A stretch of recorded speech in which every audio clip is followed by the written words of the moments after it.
All right, good evening. Welcome to UPARS Los Angeles. My name is Steve Murillo. I am the director of this organization. And tonight we have a very, very special guest. He's actually a medical doctor, which lends a lot of credibility to what he has to say. So I hope you'll pay attention. Dr. Joseph Burkes is an internal medicine physician, a peace and social justice activist, a UFO investigator, and a contact experiencer. For the last quarter of a century, he has studied the phenomenon from different points of view. In the 90s, he worked closely with Dr. Stephen Greer in the CE5 initiative as the CSETI working group coordinator for Los Angeles. He also has done field work with the Hispanic contact group known as Mission Rama. And he'll be talking about that, hopefully. Dr. Burkes will discuss the mechanisms of contact based on his personal experiences and the controversial theories of Dr. Jacques Vallée and John Keel. UFO intelligence has tremendous psychic powers and ability to create illusion, in Dr. Burkes' view, should lead us to question the ET hypothesis. Despite this theory's great popularity, the contact drama might merely be a masquerade of aliens. So with that, please put your hands together for Dr. Joseph Burkes.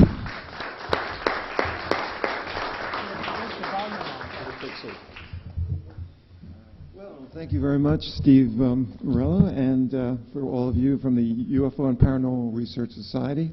I'm very happy to be here. It's been 6 years, and I would just like to find out who's in the audience. How many of you, by show of hands, heard my presentation 6 years ago, or at least remember?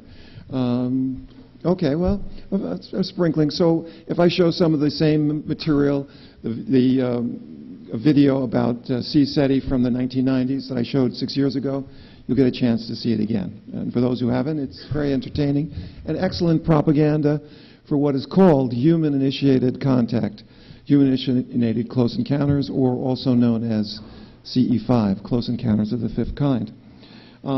Just to find out a little more about the audience, I'd like to see another show of hands. How many people out there have seen a UFO? At least once. Okay, so we've got a lot of people. How about missing time? How many people out there have had missing time experiences? Okay, fewer, but still 5 or 6. Very good. I count myself as that, as an experiencer, which is the term that is used for people who have had a close encounter. It can apply to people who find them favorable, as myself, a contactee, or people who have overall say it's an unfavorable experience, the abductees. And so we now use the term experiencer as a kind of neutral term to include both groups that believe they are in contact or communication with the intelligence responsible for flying saucers. Tonight I've got a very ambitious agenda. In an hour or an hour and a half, I would like to touch upon information that points to the possibility that the ET hypothesis is not correct or not totally accurate in describing the agent responsible for the UFO phenomena. We're going to rely upon the work of Jacques Vallée and also the great legendary UFO investigator John Keel. I'll also add some of my own experiences that point to the possible paranormal or paraphysical cause of the UFO phenomena. Clearly, something as complicated as UFOs, flying saucers, can best be understood by looking at it from multiple points of view. Once people develop a belief in what they think is going on, unfortunately, witnesses as well as investigators develop what John Keel calls tunnel vision, in which they exclude any information that would go against their favorite theory, and they are not open to other possibilities. And once you establish a firm belief as to what you think is going on, unfortunately, you can miss the whole story. So I'm going to be asking people to try to look at the phenomena, whether you're an experiencer or not, from multiple points of view, and to be open to other possibilities. So masquerade of aliens is something that is not popular because basically we have a mass culture which is heavily invested in the ET hypothesis. You have millions of people who believe we've been visited by extraterrestrials. You have a massive entertainment industry called Hollywood, not far away from here in Studio City. And they have made billions, tens of billions of dollars promoting images of extraterrestrials, friendly, like in the movie E.T., or not so friendly, like in the movie Independence Day.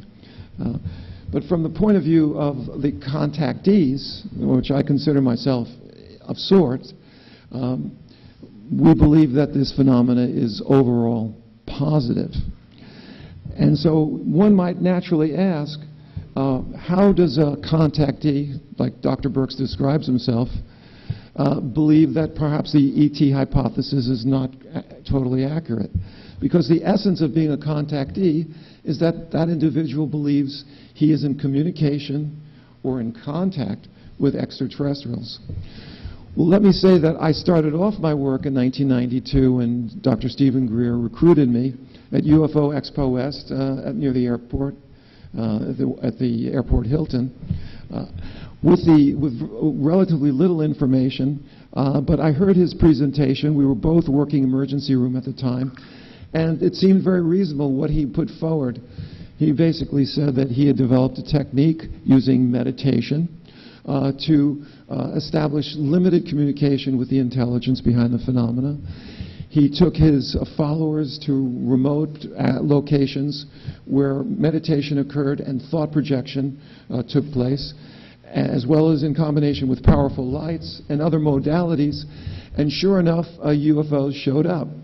I'm a witness to that phenomena because the first night I went out into the field with Dr. Greer, and this was about a month later, I went to West Palm Beach, and there on the beach I saw my first UFO with him leading the group of about 30 investigators. It was a great bargain. Unlike the thousands of dollars he now charges for his adventures, he was working as an emergency room physician, so he was actually better paid than I was at the time. We both are Euro doctors. But it was very reasonably priced, $40 for all-day workshop and $40 to join CSETI and to be part of the field work.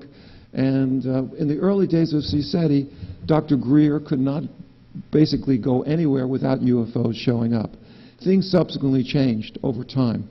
And perhaps in the question and answers period we could get into some of the issues. They're complicated.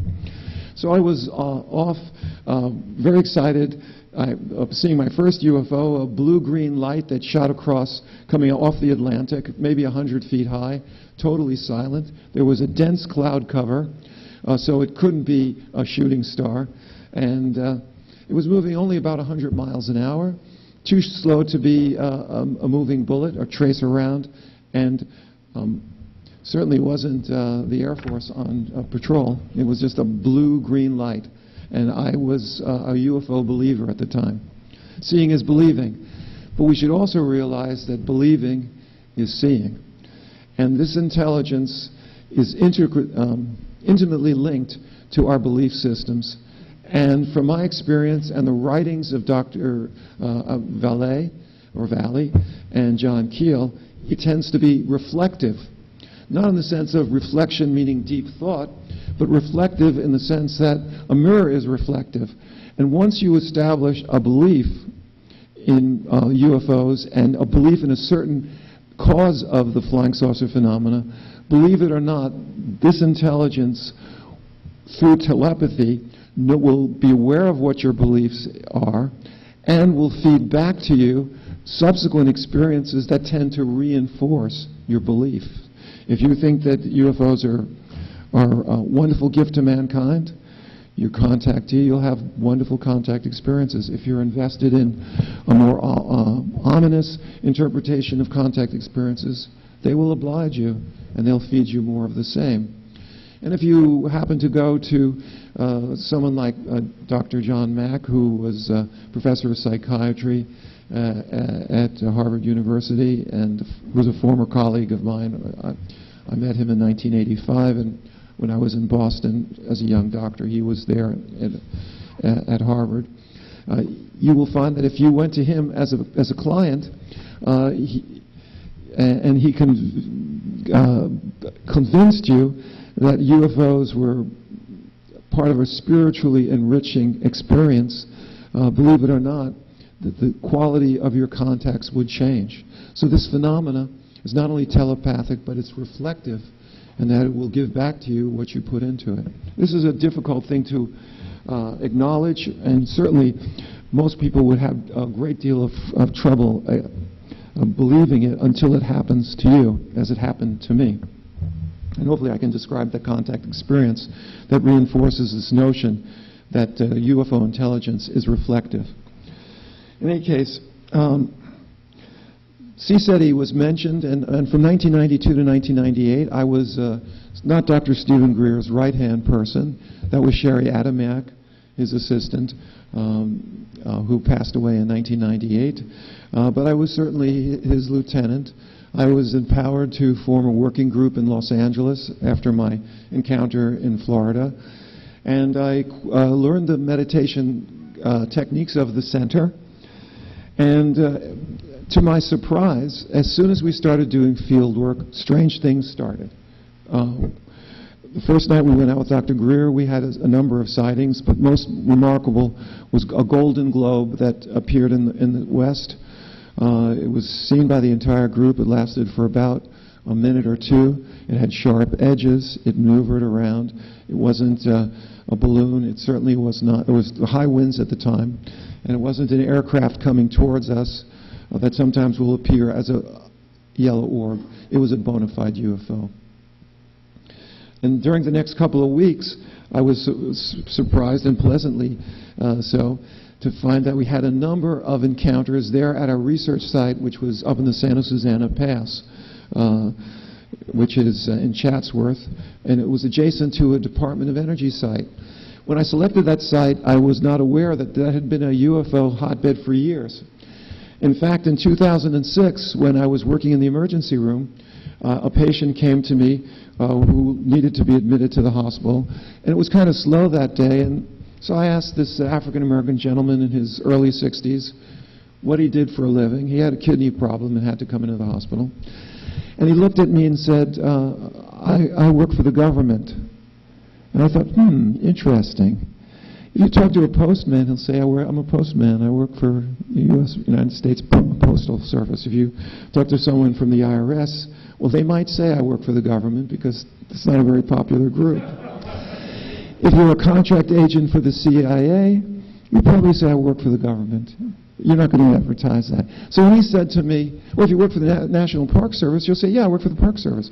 So the fact that he said I did government work, I worked for the government, I got interested. And so, well, what did you do? He said, I was an operation engineer at a Department of Energy site. And I said, where was that? He said, it's in the Santa Susana Pass. And that was the exact site the previous decade that I had worked as a contact activist to try to attract UFOs. So I said, well, that's very interesting. I explained to him that although I was an emergency room physician, he was going to be admitted to the hospital. It was kind of slow, and if he didn't mind, I'd ask him a question about his work. And I always did take a detailed occupational history because as a doctor, I was also interested in industrial toxicology, the diseases of work, so I had a special interest. And I said to him, what did you do as an operating engineer? He said, well, I maintained the plant. I made sure that the laboratories at the Department of Energy site in the Santa Susana Pass were, operating well, water, lights, any carpentry, that sort of thing. And then I said, well, it's really slow. I have a special interest in, it may seem a little far out, but UFOs. Have you ever seen a UFO? And what he did was very important. Even though we were in a private room and the doors were closed, he did this. He looked around. I swear he wanted to make sure nobody was in the room. And I got very interested. He said, yeah, about 1990, he was working as an operations engineer at the Department of Energy site, and the alarms went off. They had a nuclear reactor there. It was an experimental device, but it had to, well, all the water in the plant came from these towers, and the cooling systems for the nuclear reactor also required a generous supply of water, and the alarms went off because there was a break in the water line. So this was a real emergency. And they had massive towers at the Department of Energy site with hundreds of thousands of gallons of water stored, and then the water went down through these big 3-foot transite pipes down the hillside to go to the various labs spread across this broad facility, which was on a mountain which had been emptied in the 1950s to build this Department of Energy site. One of my colleagues, I call him Dr. Daniel because he was in my contact team and he didn't want other people to know that, you know, he's a UFO enthusiast and contact activist. Dr. Daniel had told me that when he had asked about this Department of Energy site, one of his patients who was a carpenter there said he had worked there and he was only allowed to work as a carpenter down to level 7. They had virtually emptied the mountain and put in this enormous lab that went down perhaps 7, 10, maybe 20 stories. He didn't have a high enough security clearance to go to the lower levels. So that's how important this site was. After the Cold War was over, the Soviet Union released their strategic war fighting plans as part of Glasnost, which was the plan of openness, and the Department of Energy site was marked as a target for nuclear combat in case of nuclear war. It was considered that important by the Soviets that if there was an all-out nuclear war, San Susana Pass would be hit by a nuclear weapon. So it gives you an idea of how strategic this base was. And it happened to be, by chance, the very place that I chose in 1992 to do research, because it was at that point remote, there was no population around there, and the base, in part at least, had been decommissioned. So it had been decommissioned in part because there was a reactor breach and some radioactivity had been released. Now getting back to my patient in 2006, so I started talking to him about why the alarms went off, and he said, well, we didn't know why they went off, but we had to find out and find out fast. So he and his fellow engineer got machetes, and they started going down the mountain, following the pipes coming from the tower, cutting the cactuses that were surrounding the pipes and digging out.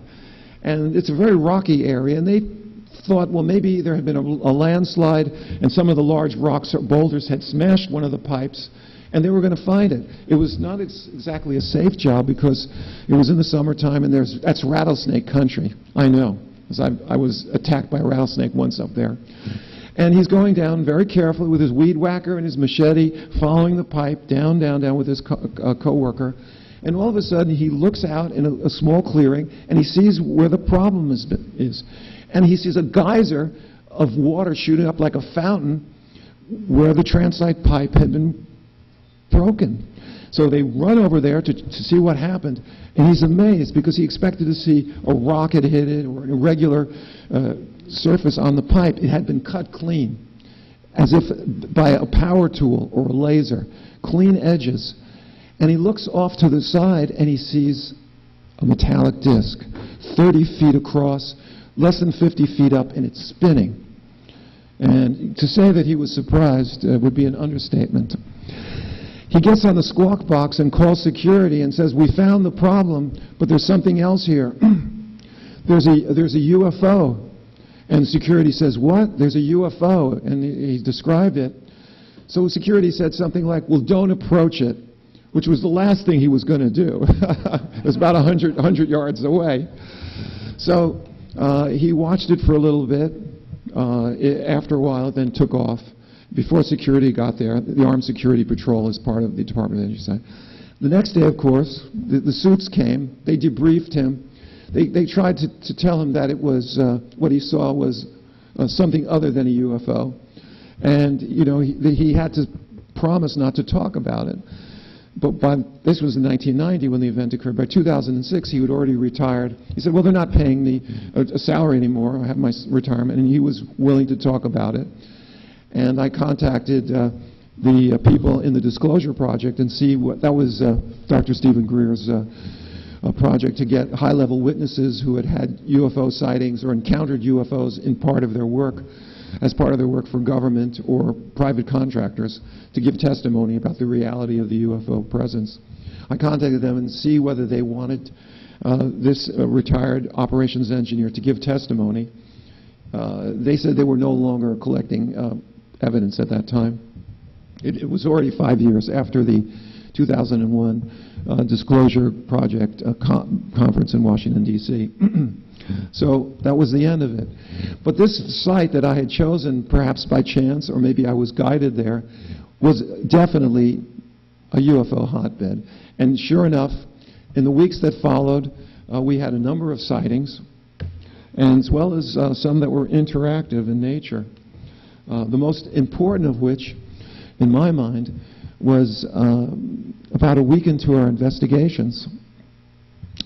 We were getting ready to finish up our meditation, our shining powerful lights, and we were on the trail going down to back to our cars. It was about 1 o'clock in the morning, and all of a sudden I saw 2 lights on the ridgeline that's I'd never seen before, because I had checked out the site a number of times. And they were quite unusual lights. They weren't in the air. They were right on the ridgeline. One was firing a very rapid strobing. The other was sweeping across the hillside. Well, like they were large lights. They were about the size of searchlights, maybe 2-3 feet across.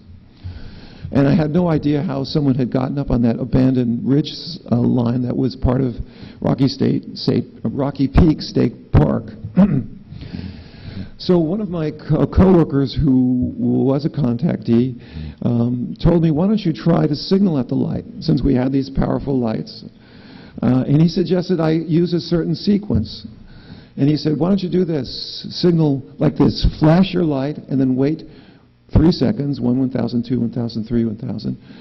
Then 2 flashes, 1, 1,000, 2, 1,000. Then 3 flashes. So I did that. Later on, he said that during meditation, he had gotten a specific message from where he didn't know, but in retrospect, it seemed likely to be UFO intelligence, to suggest that we use such a sequence of flashes if a UFO had shown up. So we didn't really have a UFO, but we had anomalous lights on the ridgeline in a place where no lights should be, no houses. It was in the middle of a state park. No running water, no roads to get there, and these enormous lights are there on the ridgeline. So I decided I'd follow that. I fired my signal lantern. It was a 1,000,000 candle power lantern, kind of heavy. And these lanterns were not very sophisticated. They didn't have a strobe effect. They didn't have a fade in and out. You'd release the trigger on the light, and the light would fade out over seconds. So I fired the light, and even before it started to fade, I got an immediate response from the strobe. And then I waited 1, 1,000, 2, 1,000, 3, 1,000, and I flashed again. And then again. And before I had finished, before the light had faded out, it was almost like my finger was attached to a trigger that would trigger a response. When I signaled, they were already anticipating what I was going to do. I waited another 3 seconds, flash, flash, flash. Again, 3 flashes back in response. So this, to me, was very clear indication that something was unusual was going on. I could not reproduce that rapid sequence of signaling and then getting a response.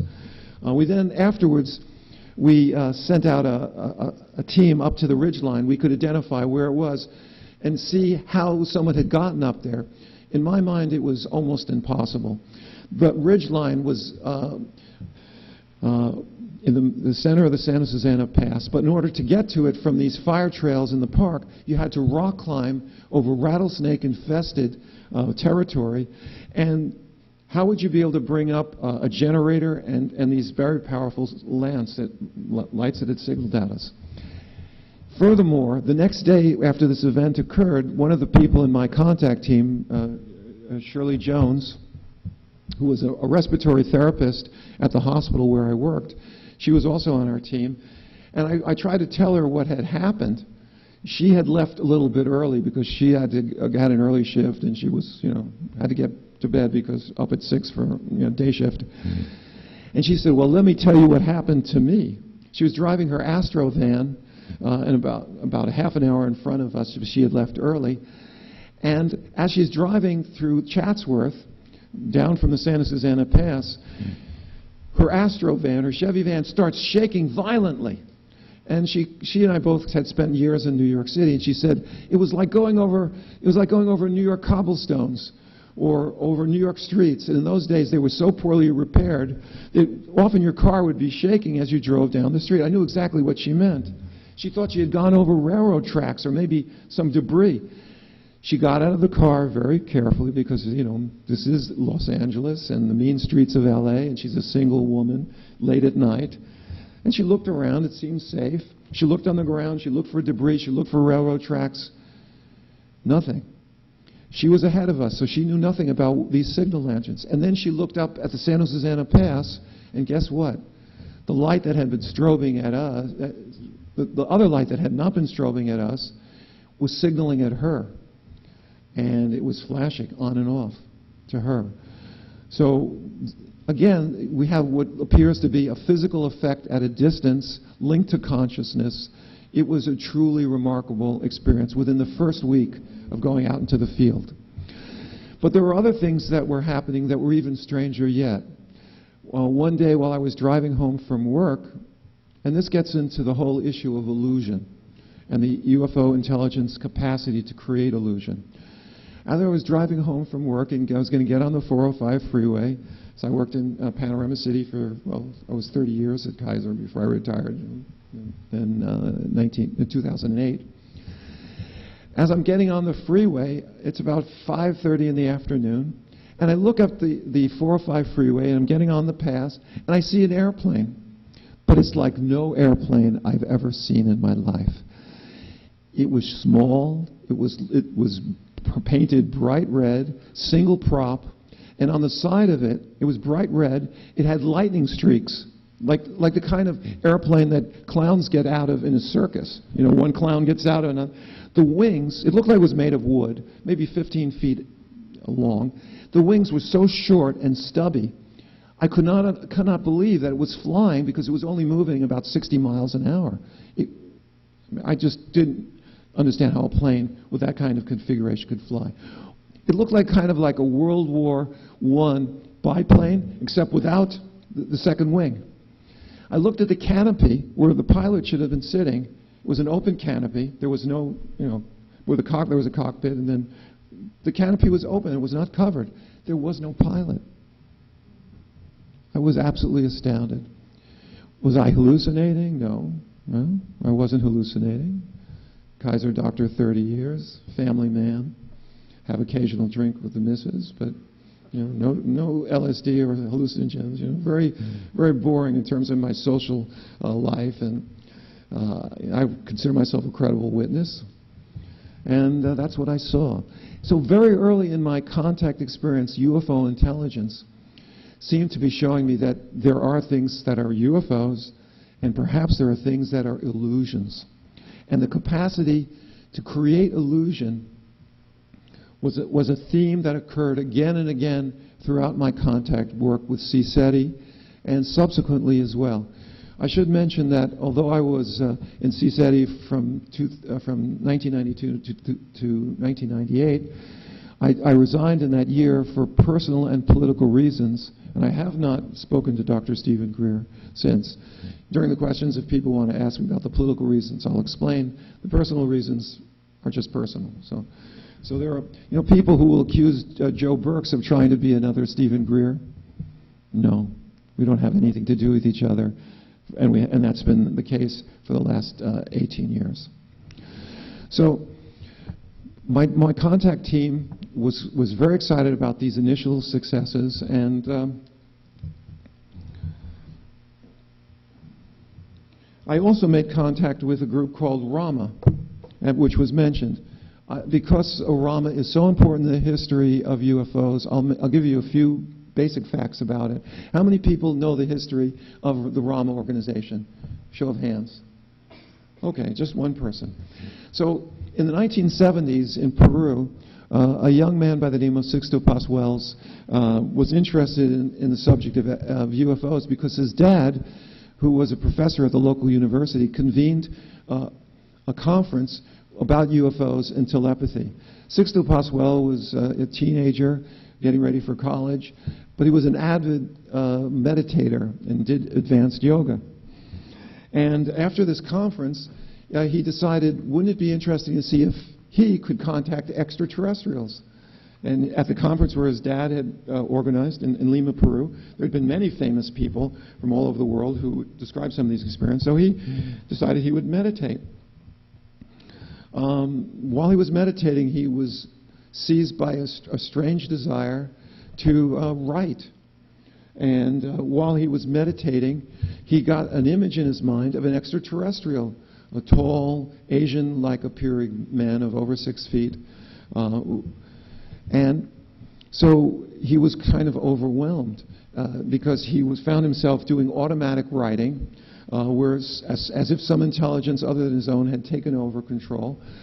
And he started actually getting channeled messages. This is something that he had difficulty dealing with it. He didn't know whether he should be frightened or pleased.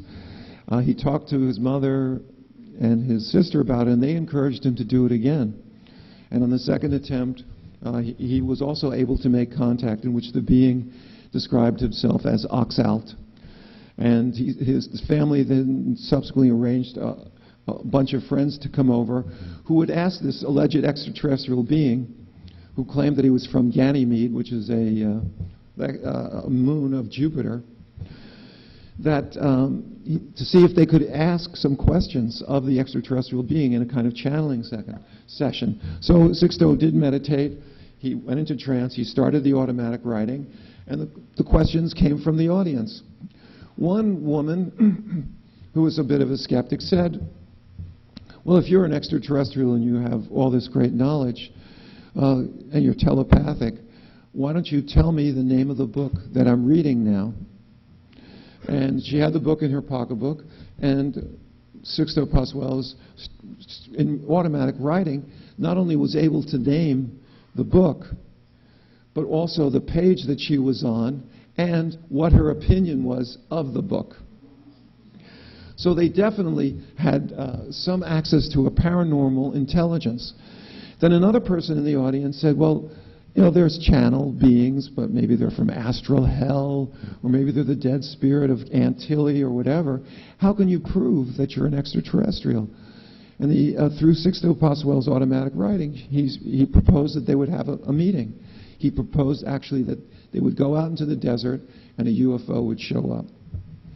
So Sixto and his friends went out into the desert. They did their meditation.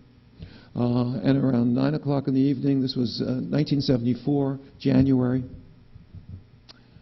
a hamburger-shaped, 100-foot-across UFO emerged from the mountains and started approaching them.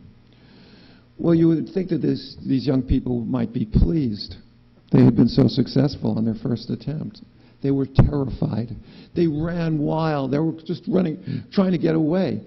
And the message that Sixto Pascual's was, you have to be able to control your emotions. You need to be very sure in your meditation techniques, and you need to raise your vibration through a series of spiritual practices, one of which was no meat. And another one is daily meditation practice. Well, they went out subsequently and had another encounter, and Sixto was very excited, and he wanted his dad, who had organized this conference, to participate. And so he asked the extraterrestrials if he could bring family and friends. And they said, no, this is only for the original group and only after extensive meditation, vegetarian diet, meditation. Raise your vibration is the term the Rama people used. But he pleaded, and finally Oxalt in one of the communications said, yes, you can invite your father, but he alone. So Sixto and his brother Charlie, Carlos Pascuals, invited his dad. They went out to the site. They did their meditation. But unknown to them, their dad had already gone there, and he had invited a whole bunch of his friends, which was contrary to what the extraterrestrials or alleged ETs had asked. And guess what happened? The UFOs did show up. And his dad was having like a party place where there was alcohol and men and women were kissing and smooching. And some people were doing trance channeling and they were holding hands and they were singing. When the UFO showed, they thought it was a big joke and nothing was going to happen. When the UFO did show up, they, like the young people previously, went crazy. They were running into their cars. They were hiding under their blankets. And so Sixto had learned an important lesson. You know, you have to be prepared for this contact work. It's not easy. So I think that's all I'm able to tell you right now because my time is very limited tonight. I know we have to be out by 10. But I can just say that I worked with Rama for a number of years. I made contact with a Rama team in 1993, which was just a year after I joined CSETI. And I've worked with them and their activists starting in 2004, and then I've gone out into the field in a place they call Shasta, which is not on Mount Shasta. It's in Shasta County, a place they call Shasta. And I've had a number of very interesting experiences there. I suppose I should mention one experience that my close friend, Captain Joe Vallejo, had in 1995. He, independent of me, also made contact with Sixto Pascual's leadership, and there was a retired dental surgeon named Fernando Lamaco. Fernando Lamaco was the team coordinator for Rama in Northern California. And so in 1995, Captain Joe Vallejo, who was a 747 pilot on my contact team, he had been trained by Dr. Greer in '92. In 1995, the 747 pilot was invited with a group of about 50 Rama activists to this secure, confidential location near Mount Shasta. And one of the things that is part of the Rama story is that they have multiple witnesses going through what are called dimensional portals. Sendras is the word they use. Sendra, maybe you've heard of that. And through one of these dimensional portals, allegedly, a group of first Sixto Pascuals, and then subsequently with 6 other Rama activists from the Peruvian desert, went through this dimensional portal and were allegedly transported to a moon of Jupiter called Ganymede. The extraterrestrials allegedly call it Morlun. So this was part of the Rama lore, that these Sendras could exist and they could be used for teleportation purposes. So in 1995, Captain Joe Vallejo, who I'd been working with for 3 years at that point, and we'd had many adventures doing contact work, was invited to go to this secure location where they were told they were going to open up a dimensional portal. And right there in the field, after meditating and chanting for a very long time, Captain Joe observed a purple light appear in the field between them and the river. And that purple light then expanded and formed what looked like a small shack. There was a doorway, and there seemed to be some visible structure, though it was hazy. And then while the people continued to chant outside in groups of 7, they went into the dimensional portal. And Joe got to be in the last group of 7. And this went on for 45 minutes. They stood in the portal, they experienced what was inside, and they would come out. And then another group would go in. Well, Joe described the dimensional portal as being something he had never felt before. There was distortion of time. Not time, but sound. He said when they chanted inside, their voices were distorted as if they were underwater, or the density of the air had changed. And it was a very tight space. The walls were ill-defined, but they snuggled together because it was a very small space for 7 people to climb into that had been formed in the middle of a field. What they found was that the people outside were chanting, but after 45 minutes of groups going in and coming out, they were getting tired. And the chanting was getting weaker and weaker. And as the chanting outside got weaker and weaker, the dimensional portal started to contract. They saw it moving in on them. Well, they did not want to experience what will happen when a dimensional portal collapses and you're inside. So the people in started chanting with tremendous vigor, and the thing expanded, and they were able to leave. Now, this is a 747 pilot who had 28 years at United Airlines. He's a good friend. We've been through thick and thin, gone many adventures together. I would trust this man with my life. He's very solid, very steady, and was a great contact activist to have at your side. And so he told me this story. And several years later, I got to experience Sandra, but not in that way. It was different. And one of the things that the Rama people tell you is that it's best not to have too many expectations when you do field work, because this phenomenon is so strange that anything can happen. And so that's all I'm going to share about Rama. But maybe we can get into some questions. So I worked with Dr. Greer for 6 years. I had many adventures, but about a year into the project, I met a young man in the emergency room. I'm not going to use his real name. His name is, I'm going to call him Misha. And he was an EKG tech, 21 years old in 1993. And I had seen him there from time to time. And one time he said to me something like, what do you think about UFOs? And I wasn't terribly open with everybody about my contact work because, I'm a staff doctor for the Kaiser Permanente Medical Group, and some of my patients might not want to have a UFO nut administering to them in the emergency room, So I was fairly careful who I spoke about initially. And I said, well, what do you think about UFOs and extraterrestrials? And I said something like, well, it's a big universe. There's got to be something out there. It would be a terrible waste of space, some line like that from a movie. And he went away, and then he came back and then told me who he was. And what he was what I call a prime contactee. Like Stephen Greer, like my friend Misha, and countless numbers of individuals all over the planet. These are people, typically the ones I ran into were men, although one woman that I worked with as a contact activist was also probably a prime. Prime contactees are people who have a lifelong set of experiences with the UFO phenomena. They have sightings, numerous and often multiply witnessed. They at an early age, with apparent no adult supervision, have a strong desire to meditate.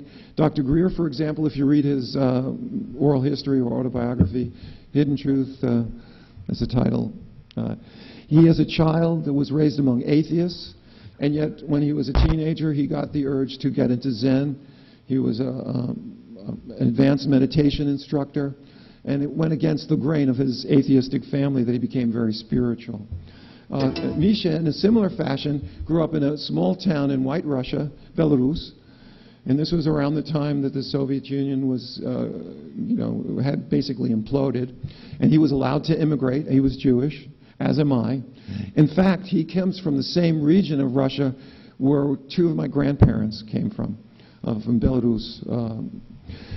And he claimed, when we met in the emergency room, that, and he told me who he was, that he had had numerous sightings throughout his child, as well as memories of being taken on board E.T. craft. And while he was in Russia, he said that he had had a dream that seemed very real, which forecast that he would leave the Soviet Union, and he would come to the States, he would work in a hospital, and he would meet a tall, blonde, bearded doctor wearing glasses, and they would do UFO work together, or a Jewish doctor.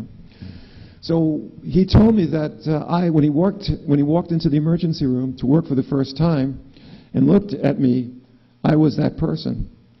And I wasn't sure if I should be happy or sad, because when I was a young doctor, or doctor in training before I got married, I always wanted to be the man of the dream of some beautiful nurse or maybe one of my female colleagues, not a Russian contactee who said I was in his dream. In any case, I didn't know what to think, but as soon as Misha joined the team, like Stephen Greer, we started having a tremendous amount of contact activity. And when I went out in the field with him for the first time, I got what I call a contact download or a contact override. And I'll tell you about that in a moment. And so what I learned that in terms of UFO work, there's these individuals who I call prime contactees, who, as part of their MO, are inspired to have a mission and to form groups to try to make contact. I've met several of them, all doing very well in the contact field with multiple sightings. They have memories of onboard experiences, and they have, when they go out in the field with people, they too have sightings and other contact experiences. So the primes are very important.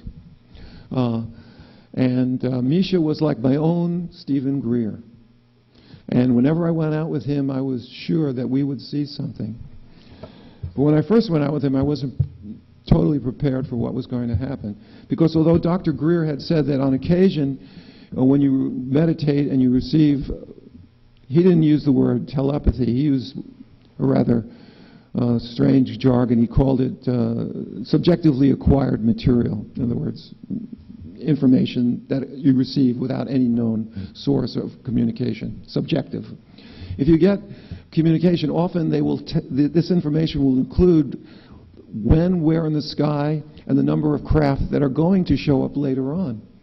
So with Misha by my side, and while I was meditating out in the desert, and this was in Joshua Tree at the 4,000-foot level, right at the base of Queen Mountain, near Old Geology Road, you know, for people who go out there a lot. And we had a beautiful research site, which was our research laboratory for 4 years. It was great. I loved it.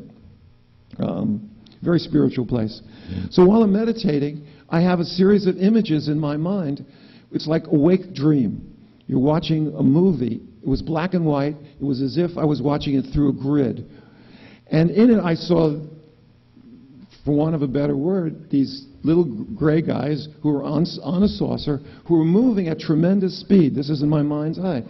And I realized, well, that's why they call them insect-like, because their movements in the craft were so precise. And the emotion that I got during this dream that presumably came from these little guys was joy, was excitement. They were coming to see us. At the same time, at the level of knowledge, I sensed a relationship they had with this enormous ET craft, cigar-shaped, that had these flyboys on a tight leash. And although the guys on the craft supposedly wanted to have a little boarding or a landing or maybe a hover, it was just going to be a flyby. Well, it was a very nice awake dream. But what I specifically was told at the level of knowledge, it wasn't a voice in my head, it was a knowingness. 2 o'clock, one craft appearing in the northwest, they gave me the time, they gave me the place in the sky, and the number of craft. So after I came out of meditation, I say to my coworkers, and we were encouraged, if we got these kind of communications, to share them. I said, you guys take the first shift, I'm going to sleep, wake me up at 10 to 2, because that's when showtime is. And we had shared the responsibility of signaling and meditating and resting. So we had been working together for a year, so we had the system down pretty pat. Sure enough, they woke me up at 10 to 2, and at 2 o'clock, right on the nose, a red light moving at a tremendous speed appeared in the northwest. It was moving at an oblique angle, not at us, but going by us. It was totally silent. I estimated it was maybe 3 miles away. Another fellow on my team who was a helicopter mechanic and was used to seeing things in the skies. No, it's 7 miles away. And then someone else thought it was a mile away. But it was not that far. It flew by us, turned, and then accelerated perhaps to 1,000 miles an hour, totally silent, and shot across the desert to the east. And I had my first, what Dr. Greer called telepathic override. I was overjoyed. I wanted to run home and say to my wife, or maybe call my mom up and say, look, Ma, I'm a psychic. You know, look, Ma, I'm riding a bike with no hands. Well, it was one of 2 telepathic overrides that I received that I was able to not really predict, but was given advanced information. But when it comes to consciousness-mediated communication, you have to be careful what you ask for. Because it's nice to have an awake dream and be told when the UFOs are showing up. But a voice in your head, now that's nothing that you should laugh about. Because a voice in your head, from the medical point of view, is one of the symptoms of schizophrenia. And so for contactees to have direct telepathic communication, which, by the way, I'm convinced Dr. Greer has, at least he had during the years that we worked together, and I'm convinced that Misha had, that's something that requires a lot of preparation. In fact, when Misha would go into deep meditation, on several occasions, his wife became alarmed because he would stop breathing. And he might not breathe for a minute. And he didn't have sleep apnea, but if you don't breathe after a certain amount of time, you go into cardiac arrest. I told Dr. Greer about this, and he knew who Misha was at that point because I told him how he had been so helpful to the team. And he said, no, that's okay, it's safe. That's something he needs to do. As Dr. Greer, experienced in such matters, spoke with authority. So we accepted it, and we accepted the help that Misha gave us. And when I subsequently had problems with Dr. Greer and his leadership style, Misha's presence on the team was very helpful for me. I think it's time now to put up the picture of the alleged ET. Okay. So let's move ahead now. This was October 1993. November 1993, we go out into the field, except there's a problem. The first storm of the season is happening. And Southern Californians, as you know, believe that when it's raining and it's cold, it seems like the world's coming to the end. No sunshine. So I had trouble getting a team together. Misha had a lucid dream, or I should say during deep meditation, he had a dream that he was flying to the east towards Joshua Tree, our research site. And he was looking down as he was flying in this out-of-body type of experience. He saw these American flags were all up. And as he came out, he realized that we should be going out in the field the next holiday. The next holiday was November 10, Veterans Day. So I tried to get a team together, and it was the first storm of the season. Nobody wanted to go out, except me. And me, well, actually, I didn't even want to go out. I says, Misha, there's just the two of us. Well, the CSETI protocol said you have to have a quorum. After three is a quorum. You have to have multiple witnesses to confirm your sightings. He said, Joe, if you don't go out, I'm going alone. Well, I wasn't going to let that happen. So we went along together.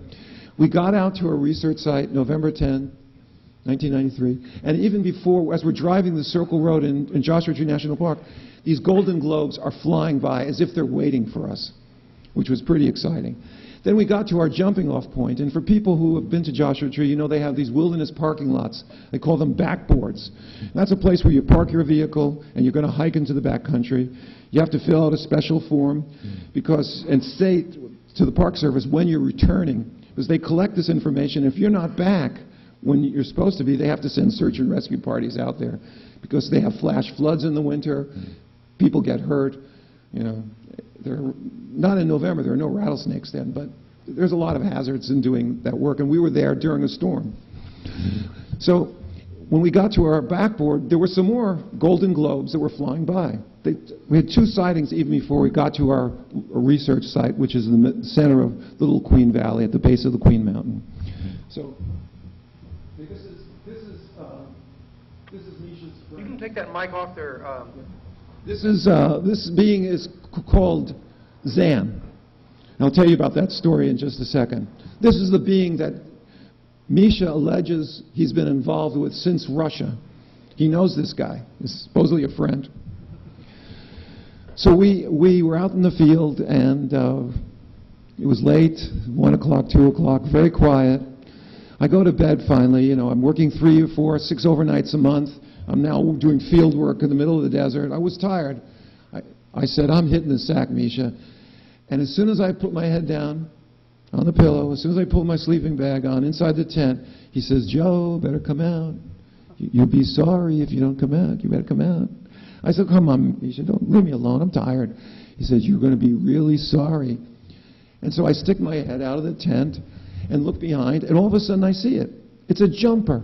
It's a little light that's going all over the sky like this. I'd heard about jumpers, jumping here, jumping there, but never seen one. There it was. I jump out of the tent, out of my sleeping bag. In one movement, I land one foot in the boot and the other one getting ready to put the other boot on.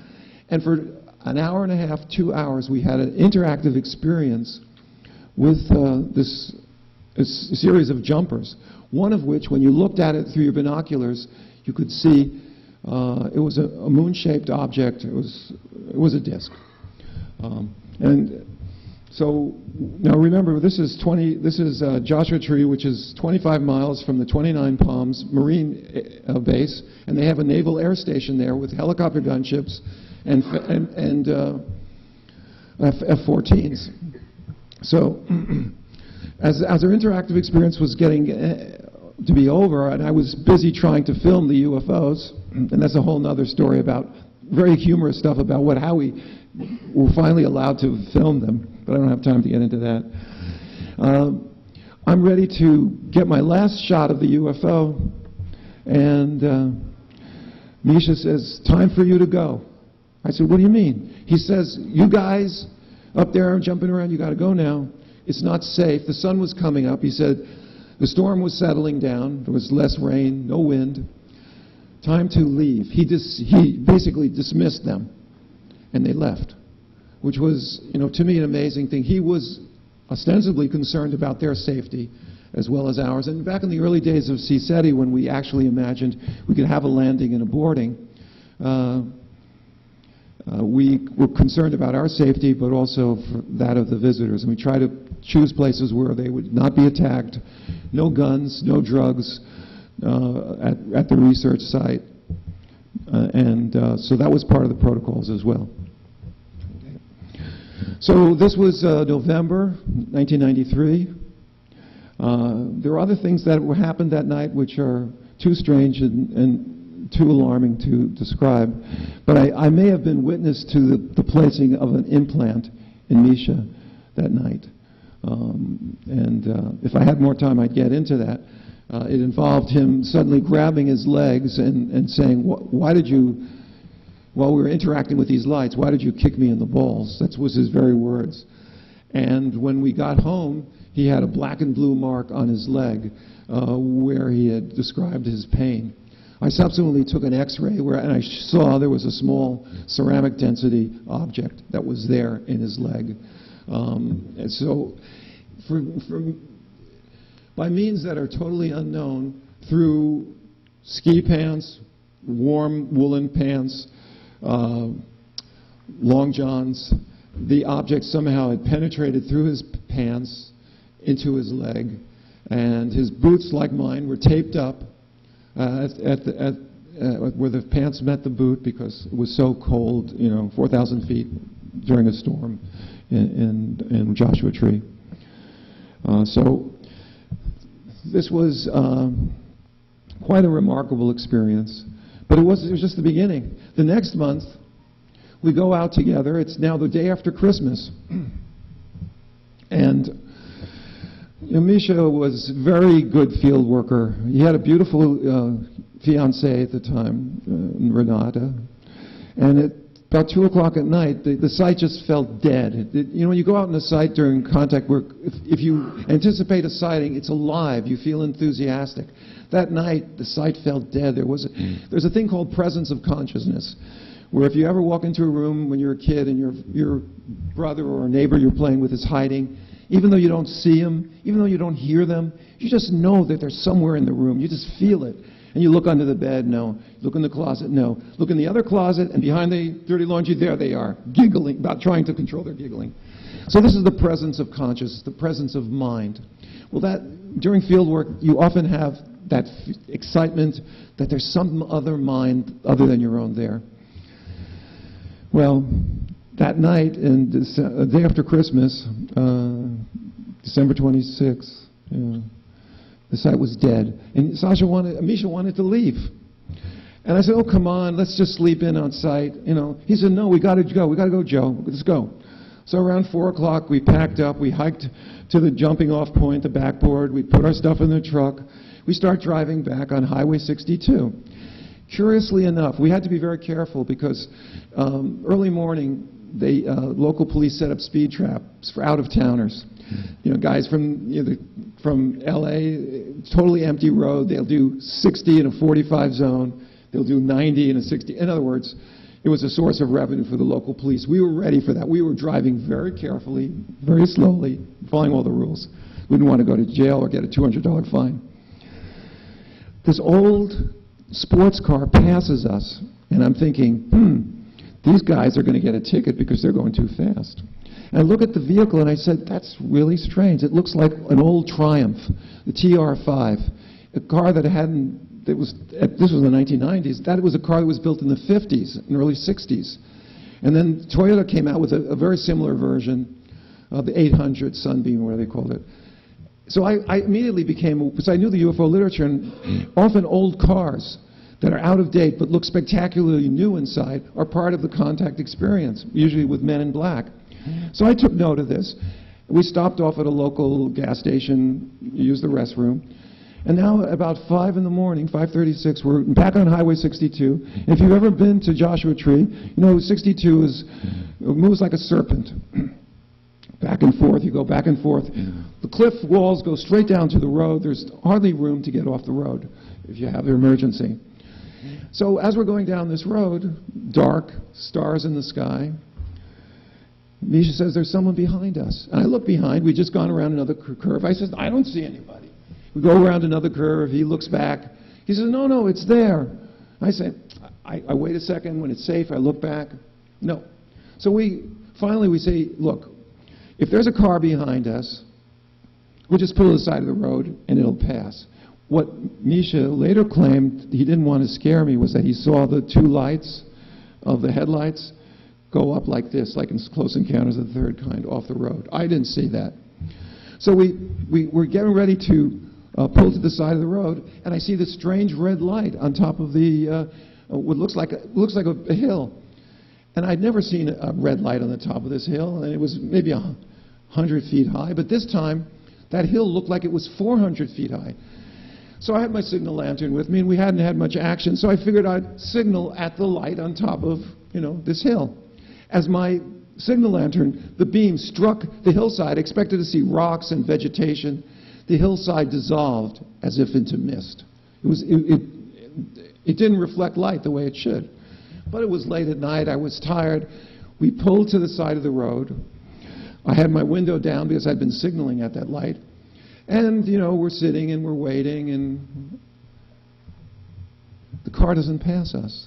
And as I look out across towards Palm Springs, I see all these little lights moving around. And I think, oh, how's that? That's so cute. Probably private pilots getting certified for night flying. I'm making up these prosaic explanations. And although it seems strange to be night flying a day after Christmas. And then I see this brilliant bright light coming up from Palm Springs, heading right towards us in the sky. I mean, it's getting bigger and bigger and bigger. And I'm thinking, oh, well, maybe it's like a Learjet with some million air in it. Or it seemed too early for regular scheduled flights, The next thing I know, I hear the sound of the engine, because we were parked on the side of the road, and something's very wrong. Very wrong. I don't know what it is. I feel drugged. We don't speak to one another. We start driving. I hear the sound of the engines, and all of a sudden, like this, boom, sun is high in the sky. We're on Highway 62. And before we had, after we had this sighting of this bright light, the sky was totally dark except for some embers of light, red embers of light in the eastern horizon, saying that sunrise was maybe a half an hour away. We had lost about an hour of time. But something seemed very wrong. This stretch of road that we're on takes 7 minutes at 60 miles an hour to go between the rock, the entrance to Highway 62 ravine, and the 10 freeway. I felt like I'd been on that road for hours. Well, we had missing time. But it was only one of 3 missing time episodes that worked their way through the entire CSETI network. And this is quite remarkable. UFO intelligence was showing us what they could do. The first contact team was established by Dr. Greer. If you can imagine, this wreath here is the western United States, okay? This is Los Angeles. This is Denver. In the center, and then over here is Phoenix. So the first team was established by Sherry Adamak and Ron Russell in Denver, Colorado in 1992, actually 1991. And Ron Russell, the month before we had our missing time, or should say more like 3 weeks before, he was opening books at his home. He was a prominent artist. Often he would be sent books to give reviews and say something nice to sell the publications because he was a famous artist and he'd get art books. So he's sitting in his home, turning the pages, and all of a sudden he's lost an hour. He can't explain it. Colorado, Denver, 1. the first place where CSETI was established. 3 weeks later, Misha and I have missing time, Los Angeles. Our team was the second one that was established by Dr. Greer. The third team on the Southwest was established by Wayne Peterson in December of 1992. Well, a few days after we had missing time, Wayne Peterson took his Arizona-based team out, and they had double missing time, 7 people. They were sitting around the fire, watching the skies. The fire was bright, and all of a sudden, bingo, the fire is now embers. And they can't explain what happened to about an hour or so of time. They then went over to their cars, and they were sort of talking, and it was very cold, Arizona desert, 35, 40 degrees. And all of a sudden, another hour goes by, and they can't explain it. They get into their cars. They had double missing time, 7 people. Look at the pattern. CSETI was established first in Colorado, 1, LA, 2, Arizona, 3. And look what happened. The first missing time episode, Denver, 1 person. The second one, LA, 2. And finally, the third team, Arizona, out of Phoenix, 7 people have double missing time. They lost about 2 hours. This intelligence was showing us what they can do. It was a how can I say, a virtuoso display of psi, and they communicated to us that, if CSETI activists have any doubt that missing time is real, well, here's your proof. I'm kind of running out of time. I think we have to be out of here at 10. So getting to this picture now. So this is Zen. After Misha and I had missing time together, this was the 29th or the 30th of December, 1993. He goes with his Russian friends to Las Vegas, and typical Russian, he could drink every person under the table. He could have 3 or 4 shots of vodka, wouldn't faze him a bit. So he and his wife to be, and his buddy and his Russian wife, they go to Las Vegas to gamble, and they're driving home. Misha had a Polaroid camera with him. Since he was such a good drinker, he was chosen to be the designated driver because he wasn't drunk, and they were passing out in the car. So he was driving his car down Highway 15, and he gets a telepathic communication as he's approaching a rest stop. It says, "Pull over and take your camera." There's a little voice in his head. Well, he, as in true contactee fashion, he followed the advice. He pulls the car over. He was then instructed to walk to the far end of the rest area, and the voice said in his head, "Put the camera on top of your head." And so the camera was pointing away from where he was looking. He was looking towards the highway. The camera was pointing away from the rest area towards an irrigation canal. And when he got the signal, he was told to push the lever, and the flash went off. So there he is, kind of ridiculous, standing like a statue in freezing weather, waiting for something to happen to get his next instruction. Not a very becoming portrait of a contact worker. In any case, nothing's happening. So he turns around, he looks across the irrigation canal, and he sees a disc taking off, and he takes another picture. The picture that he took when his back was turned to him was this. And he said, when he brought the picture to me, he said, "This is Zen." It was a beautiful Polaroid. This cheap Xerox reproduction is the only thing I have. 2 months later, he shows Dr. Greer the Polaroid, both Polaroids. Dr. Greer steps back and says, "Oh my God, that's what I saw on the craft," because Dr. Greer allegedly had several onboard experiences. He said to Misha, "Can I have that picture?" Misha goes, "No, no, no, it was given to me for my use only." So he had the picture for many years. It was subsequently taken away from him, but I had the Xerox. I saw the original. It was kind of hard to fake Polaroid pictures during that time. There are problems with the picture. The light is, you can take the microphone off there. The light is appropriate because this being was only about 3 feet tall. and Misha was 5'10". So the light would be reflected off the top of his skull. So that sort of fits. But the rest of the picture, and the original showed the personality of the being beautifully. He had a slight smile, almost impish, like a puck from Midsummer Night's Dream. This is the personality.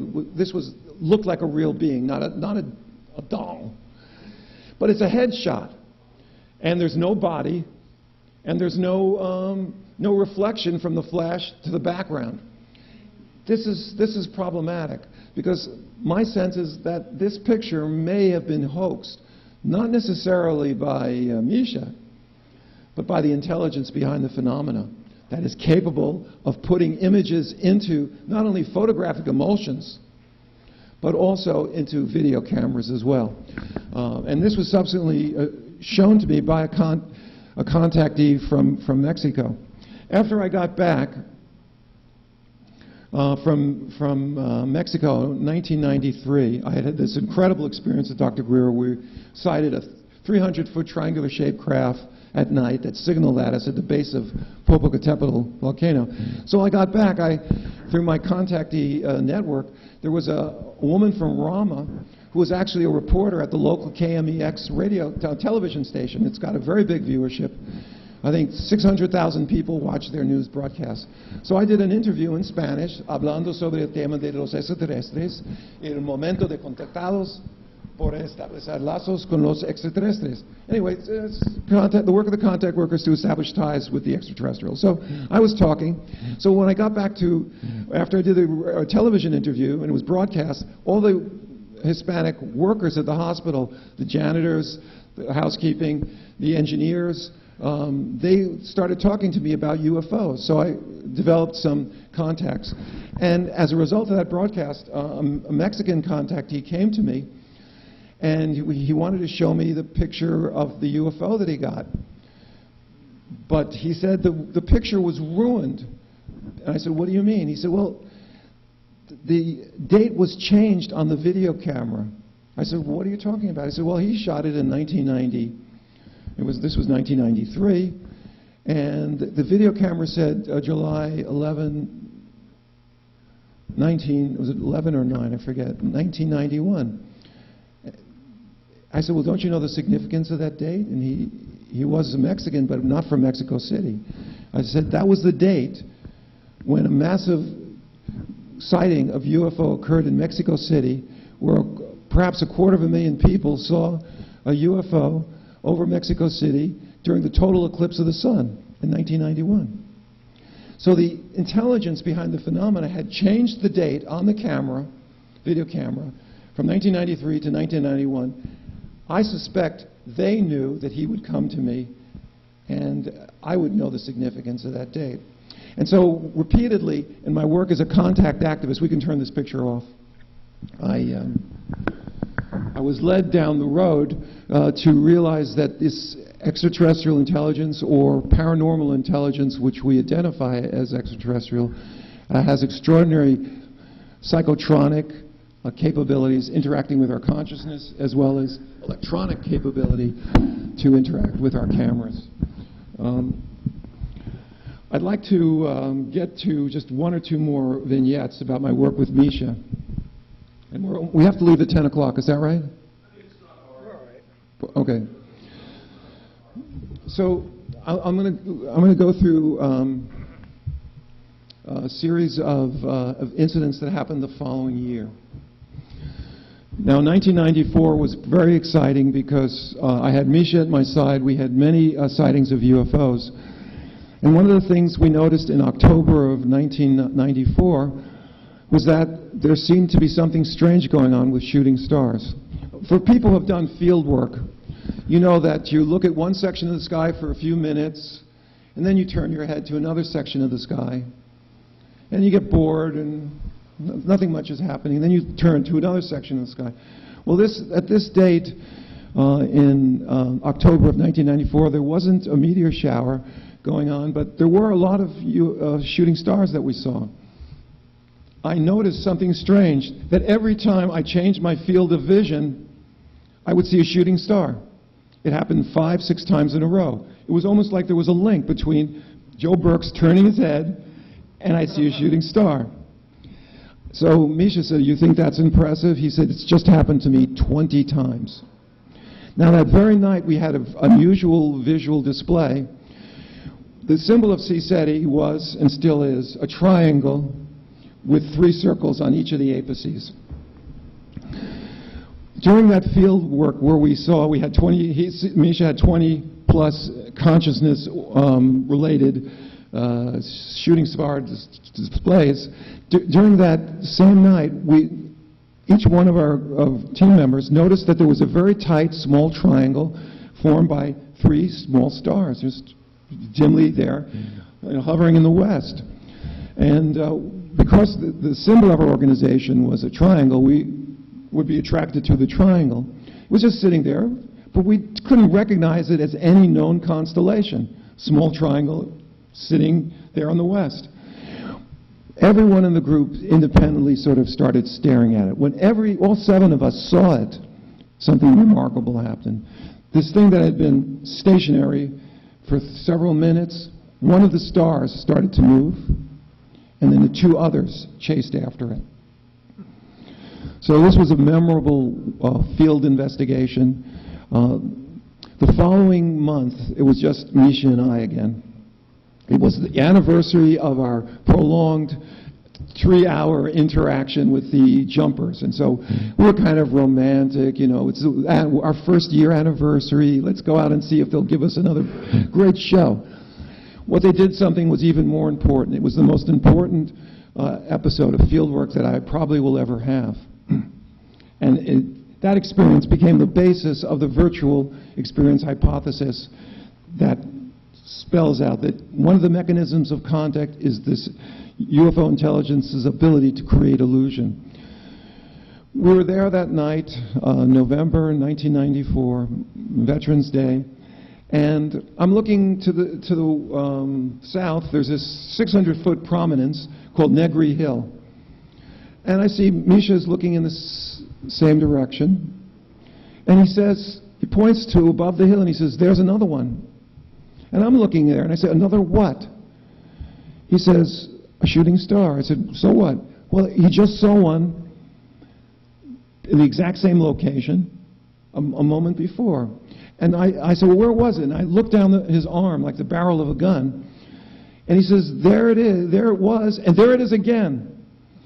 Well, my vision was not as good as it is now because I had cataract surgery subsequently, but I was seeing quite well at the time, and I didn't wear glasses or anything like that, and I did not see it. I said, "Well, how many times did you see it?" He said, 3 times in a row, and my heart starts beating because I realized this is show and tell, and they're showing us what they can do. And I said, were each of those shooting stars, or quote, alleged shooting stars, were they the same? He says, "Yeah." "Same length of arc?" "Yeah." "Same angle of descent?" "Yeah." "Same color?" "Yeah." It was like, if you go to the planetarium, they have Zeiss projectors that simulate shooting stars, It's on a loop. They just show again and again a shooting star. It was not a natural phenomenon. So I say to Misha, I said, "Well, ask them to show me." He says, "Show Dr. Burkes." Like that.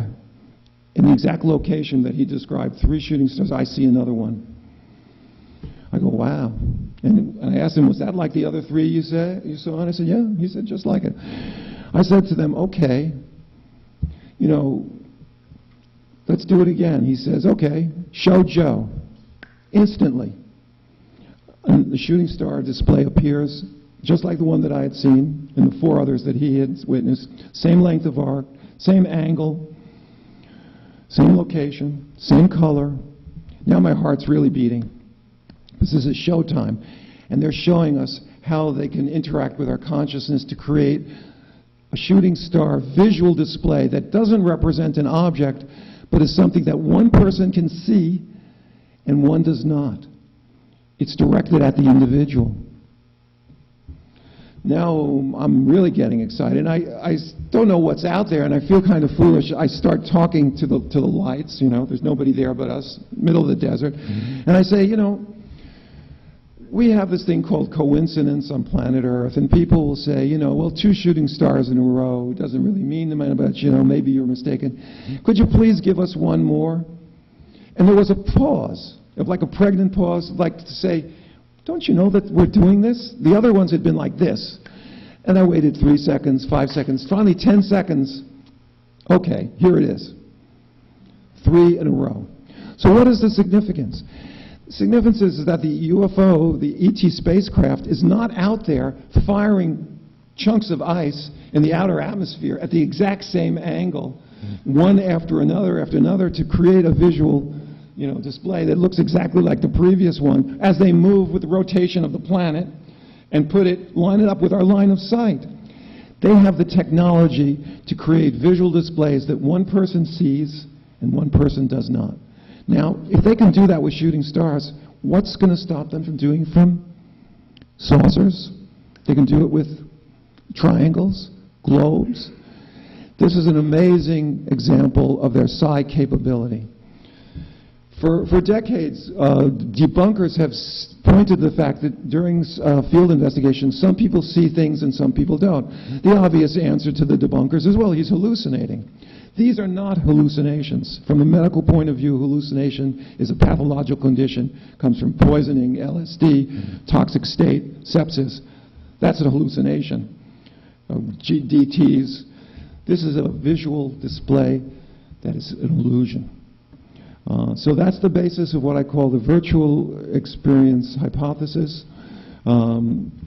And this is, of course, bad news for some people, because if you say, I know this group is no longer associated with MUFON, so I won't be offending anyone to say, when I say that MUFON, for decades, for over 50 years now, has investigated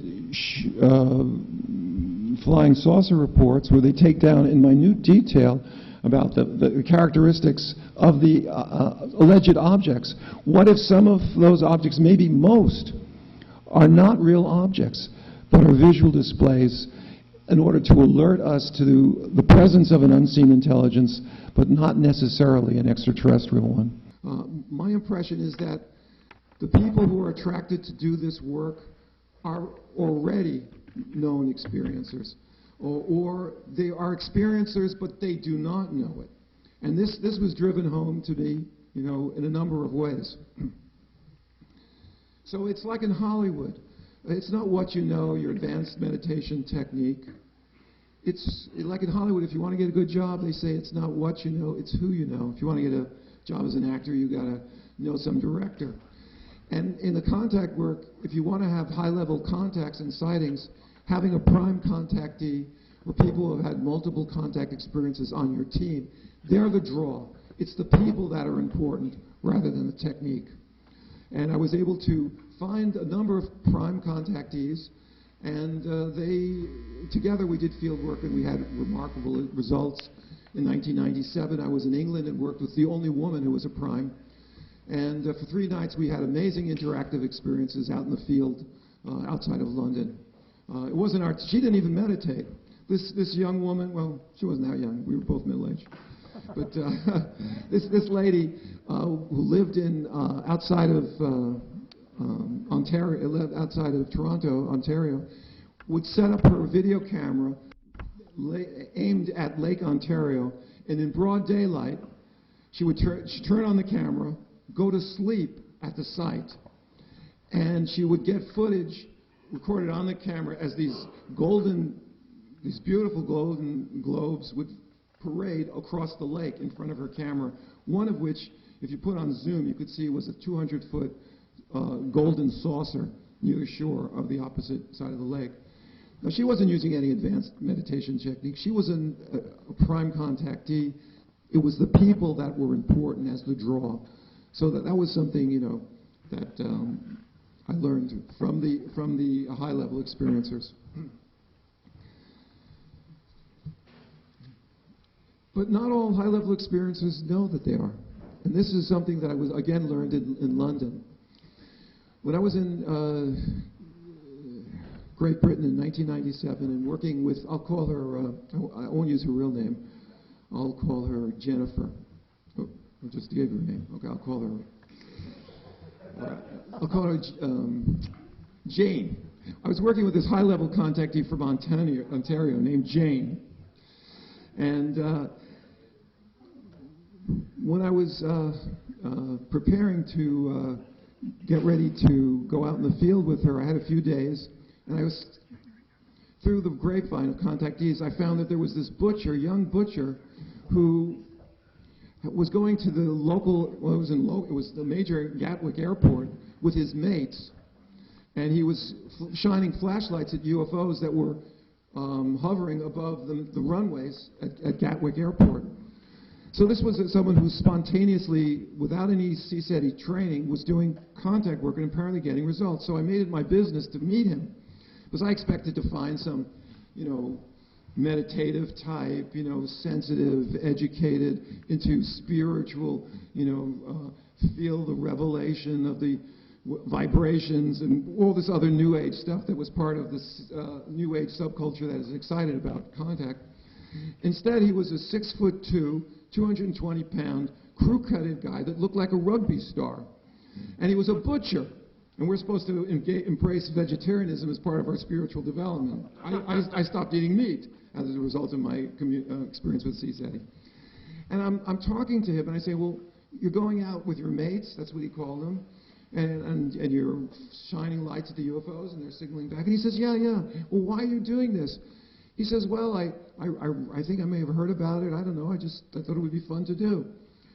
And I said, well, you must be a meditator, right? And he says, no, I'm not a meditator. I said, what are you watching television? You're watching sightings and UFO? No, he says he likes to watch rugby, on TV with his mates. And we went to a pub and we had fish and chips together. Just typical working class guy. So I said, you've never meditated or anything like that? And he says, no. And he said, wait a second, there was something that was kind of strange. I said, when did that happen? He said, he was 21 years old at the time, about Misha's age.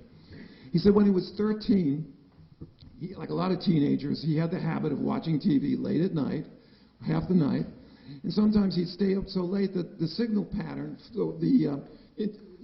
like a visual display would be on the TV screen because they'd stop broadcasting. So one day he wakes up, he's 13 years old, big guy even at 13, and he's in a yoga position. And I said, well, you did study yoga, I see. And he says, no, I didn't study yoga. He's described the position, it was full lotus, with his legs crossed up above each knee, fingers out extended like this. And he woke up in full lotus in the middle of the night. And I said, my gosh, this guy was being trained while he was asleep in advanced meditation technique, and he didn't even know it. So this is, when I talk about the prime contactees, people ask the question when they have a sighting or a missing time, they say, why me? Why do I have to be burdened with this knowledge? I'm looked at as like a freak. Why isn't everybody else having that experience? And the answer I have is when UFO intelligence decides the time is right, they will have those experiences. And so when people talk about contactees as being a small percentage of the population, may not be the truth. 10% of the population has had a UFO sighting. If this intelligence has such extraordinary capacity to interact telepathically with a small number of people who have many sightings, why couldn't that mental connection, that consciousness connection be there for the 10% of the population, or 700? There's 7 billion people on the planet. 10% of the population is 700 million people who have likely had a sighting of a UFO. 10% of the population, nation to nation. These are the figures they bear out. So I think we have to have a very open perspective that the UFO experience, there's a lot that can be known that people remember, and there's probably a lot that is unknown they can't remember now, but someday they might. So I'm going to end my talk now and open up for questions. I thank you very much.